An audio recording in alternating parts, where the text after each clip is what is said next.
Hello, dear friends. What a blessing to be with you today with another Spiritist magazine program here at Kardec Radio. What a blessing to be with you. My name is Shane Martin. I'm broadcasting from Central Virginia, Spirit Society of Richmond. What a blessing. And today we continue our studies of the newest issue of the magazine, issue 57. As you see on the screen next to me, is available to you and I for our study and our reflection. Wonderful magazine issue with many tips and tricks on how to create this peaceful, calm world that all of us are seeking to inhabit. And as a reminder, as folks are joining us, you can visit spiritistmagazine.org. Last week I showed you how you can download the app for your tablets and cell phones, and how the app works. Very easy, very simple to have all of the issues of the magazine free of charge for you to study. And you can also visit that website to order a physical copy of the Spiritist magazine, which is a wonderful work. Remember, we are all 100% volunteer endeavor. And there's a link on the website to the Facebook page of the Spiritist magazine where this will air as well, and to the app stores, to the Google and to the Android or Google app and the Apple App Store for you to download the app to your devices, as well as the Kardec Radio app as well. You can download to your cell phone and listen to us 24/7. To issue 57, where there's a chapter here, there's an article called Meekness from the book. Very easy to, as you can see, I'm just scrolling through the PDF version that you can download to your computer. I'm just searching for the article I wanted to study with you, which is Meekness, because we need more meekness and affability in our world. So this article is from the Spirit, André Luiz, through the mediumship of Francisco Cândido Xavier. And we thank both of them for this inspiration, for their diligent work they've done for you and I to enjoy these teachings today. This is a short chapter from the book called Charity that was translated by the Kardec Radio team, and the whole book is available for your study in the YouTube, Facebook, and SoundCloud, because Vanessa and Saloni use these teachings for the inspiration for the morning prayer as well. So I want to decrease my presence and increase the presence of the chapter so we can bring some things to our attention. As you notice, I make it so that we can together study and read these teachings. And you can do the same at your home, at your Spiritist center, so on and so forth. So André Luiz tells us, insignificant is the drop of water, however, over time, it traces a path in the hard body of the stone. Rivers are carved, valleys are carved, due to the incessant work of each and every drop of water in the world. The seed is humble, however, it germinates firmly and produces the ear that enriches the granary, like the ear of corn. So a little mustard seed brings the plant that we harvest the mustard that you have in your fridge, for example. Or if you garden, the little seed very humbly goes down to the depths of the earth where it's darkness, and within itself it has stored energy and information to grow the roots down and then shoot up to look for the sunlight. What a beautiful experience. So sometimes we have to go within ourselves, to the darkness that lives within us, to the difficulties we have in our lives, to find the inner strength to grow the roots where we are and find our path to the light as the seed. Fragile is the flower, however, it withstands the wind, ensuring a plentiful harvest. Look around. When this first goes into to air, to broadcast, it will be spring in America, as you can probably notice by my voice. It's beautiful, beautiful flowers, pollen everywhere, and the trees are blooming. It's the most beautiful spectacle of nature. Tiny is the ant that builds, tiny is the ant, but it builds by dint of perseverance complicated underground cities. Ants are working and working diligently in their colonies with their social structure, with their chemical communication to know what to do. There's a structure to their society, and they build cities, even though the tiny ant, who can carry more weight than most of us can in our lives by sheer of size, to be able to carry that back to the colony. Clay is submissive, you know. If you have clay, Play-Doh, clay, you can mold the clay into plates and vases and mugs and display beautiful flowers. However, with the help of the potter, becomes a precious vessel. The vessel, for example, that has withstand the pressure and the challenges of time to hold many of the scrolls of the Old and New Testament that we have found, and then we can draw wisdom from. So clay is submissive, but it's important. So these are some characteristics that we want to work on. We want to work on working over time to trace within ourselves, to grow within ourselves the spiritual, to build the spiritual muscle and abilities and qualities that will serve us in the next life, in the errant state, in many more millennia to come. We want to work on humbleness. Why do we always have to go around with this anger and power and destruction around us? Let's be humble and understand we don't know everything. That's why we live in society. That's why we don't live isolated. I need the knowledge of those who can build roads and cars so I can get to work. Or those who have the knowledge to build microphones and cameras and computers so that I can bring these teachings to you. We need to be more humble, friends. Going around oversharing just what comes to our mind and doing what it feels like is childishness. It's just unkind, because nobody's going around trying to know what is in your mind. We need to be able to filter and to develop that emotional intelligence and work with our own emotions. Fragile is the flower, but we need to learn to withstand the wind.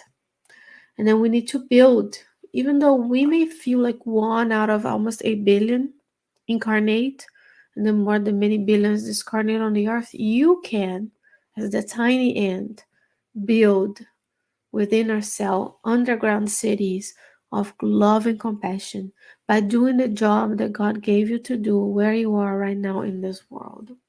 Sometimes we need to be submissive. Sometimes we need to be malleable. When we go into a situation, instead of clashing, then we can be okay. I need to adjust. God put me in here. I need to adjust. I need to mold. I need to work with others. I need to compromise. I need to be flexible, because then I can be a precious vessel and bring consolation and help everywhere we go. Meek is our physical garment, isn't it? Tiny little virus can take us, this physical garment that we so much revere and adore and honor, but some of us, that's all we do is the cult of the physical body. We're serving the cult of the physical body instead of God, which is a simple pen passes through, yet it supports countless vicissitudes and sustains the temple of the spirit in learning through dozens of lusters full of needs and moral suffering. So the physical garment that we have now for us to care is the instrument with which our spirit, through the spiritual body, acts upon the world. Blessed it is the physical, but it is a meek and it is fragile as well. We need to take care of it, not just worship it and not be only physical because we are multiple, but caring for the physical body allows us to better actualize the potentials of our spirit because it's the temple of the spirit in learning. That's how we learn. This is the test. We learned a bunch of things in previous lives. We sowed a bunch of fruits and a bunch of thorns, and today we are here to reap it. We went to the arid state, to the colonies. We learned, we prepared, we promised, we made a plan. Now we are here. That's the test. True progress dispenses with violence. In order to progress into learning, we don't need to be violent because the society still values aggressiveness, alpha behaviors, always being the last one to say something, always being right. Yet, in order to progress, we need meekness. We need to be malleable. We need to understand we are fragile, but we can withstand what comes our way. We still need to learn to value those who are peacemakers. As we can read in the Gospel according to Spiritism, there's a whole chapter just about peacemaking skills. We do not need to be violent. We can use our words peacefully. There's a book that I did a study back then, on a different day. The book Calmness by Emmanuel. And he has a chapter that is a speak peacefully, where everything that I say needs to come out of me with love and kindness and infused with peace. Because with one word, I can cut through someone's heart virtually and hurt that person. And that system, I will have to answer to that word, that unkind word, the violent word, inciting violence, inciting divisiveness. That's not progress. Progress is moving. If you go to the hierarchy of the planets, go read in the Gospel according to Spiritism. Joyful worlds, divine worlds, celestial worlds are not violent. They're not divisive. Each and every spirit is unique, but we are one humanity living on this earth. There's one slight piece of the entire humanity that lives around the universe. Everything is serenity and sequence in evolution. Evolution works slowly but surely, one step at a time, under the guidance of the divine minds, as Andrea Luiz shows to us in the book Evolution into Worlds, the divine creators. There are carrying out the actions as defined by God to create everything that we see. The evolution works. There are divine creatures caring for the evolution of the planet, of each and every plant, each and every animal, each and every one of us. Because the spiritual principle evolves over time. We evolve over time. So let's plan for the week. It's only Tuesday. There are many days for the week. And that's the advice from Andrea Luiz. He says, let us learn from nature and adopt mildness as the guideline of our achievements for a higher life. To be mild, to be affable, to be kind needs to be rewarded. We need to infuse in our brains, and if we are responsible for the care and the growth of others, by being parents or caregivers or teachers, we need to infuse in the malleable minds that are growing. That be mild and meek is the way to go. Not rewarding competition for the sake of competition. We need to see ourselves and infuse in the new generation the importance of seeing ourselves as embedded in the mesh of humanity. What happens to me affects others. What happens across the globe affects what happens to us in our neighborhoods, even if our neighborhood is gated and safe. If there's still children around the world who don't have, that is affecting us. Even though we may be wealthy and blessed with good schools, if there's still schools in our system who don't have pens and pencils for the students, we all lose, because we're losing the potential. We're losing the brain power of those who are unable to have the same as we have. Let's learn from them. Let's look around the beauty of spring here in the Northern Hemisphere. Look around how there was no leaves because they fall during the fall, and the winter, the snow, and then the temperature slowly, gradually changes to be warmer and warmer each day. The days are longer and longer by minutes and minutes. And then the flowers come, and the pollen is around, and then the flowers will become fruits. Then the trees start developing their leaves again. It's all mild. It's all meek. It's all cyclical. And is guided, of course, by the superior intelligences that take care of the plants in this case. But not all kinds of meekness, it says, but not the meekness that accommodates itself with inertia. Oh, I'll be meek, then I won't do anything, I'll stay around and meditate. No, not the meekness that accommodates itself with inertia, disturbance, and evil, but that meekness which is based on constructive patience, which works incessantly and persists in the best that one can do. So we work every day. So today, let's say my study group didn't do as well. No problem. Next week we do better. Today I wasn't able to fulfill a task and let everybody down. Tomorrow I try again. I'm taking better care of myself emotionally, physically, psychologically. Because if we have constructive patience, we can work to overcome the obstacles of ignorance that froze us on the road, overcoming the obstacles of struggle, sustaining himself in the service that never wavers, and in the faithful hope that trusts without discouragement in the final victory of goodness. So we trust, friends, that goodness will prevail. Do you know how we know that? The goodness is prevailing? In the books of André Luiz, he reminds us of the thousands and millions of Manuel Filomena de Miranda in the book Planetary Transition, for example. There is something going on around the world. Thousands and millions of spirits organize and come down to help us. You look around in the solar system. We are the only ones who still have the vestige of this physical body. Blessed as it is, it's still physical and in gross matter compared to what's out there. Goodness is abundant in the universe. Chapter 3 of the book Genesis. Go read about God and divine providence. Go read about love in the book After Death by Leon Denis. Goodness prevails. Goodness will prevail in the earth. It's just a time of transition. Remember, Christ is at the helm. Christ is taking care of each and every one of us daily. We need to trust.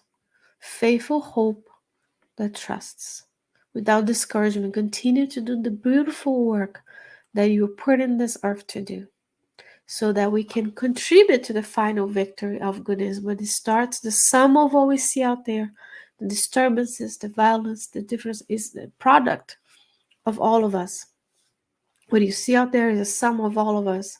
So if each and every one of us work on this trusting, this faithful hope, continued constructive patience, we can do a better world for everyone. And as I said, this is from the book Charity by several spirits through ChicoXavier. Please go to YouTube, Facebook, and SoundCloud. You'll find that playlist by our dear Vanessa Anzalone, who is the editor-in-chief of the magazine. Dear friends, what a blessing to be here today. I hope that between now and the next time we meet, you may stay well, you may stay safe. Stick around. Our dear friend, Carol Correia, will be with you at 9 p.m. to study the book, The Spirit's Book, by Allan Kardec, where she lovingly discuss each and every question from the third part of the Spirit's Book, The Divine Laws. Stick around and take care of yourself, take care of someone else, stay well, and God willing, I'll see you next time. Bye-bye.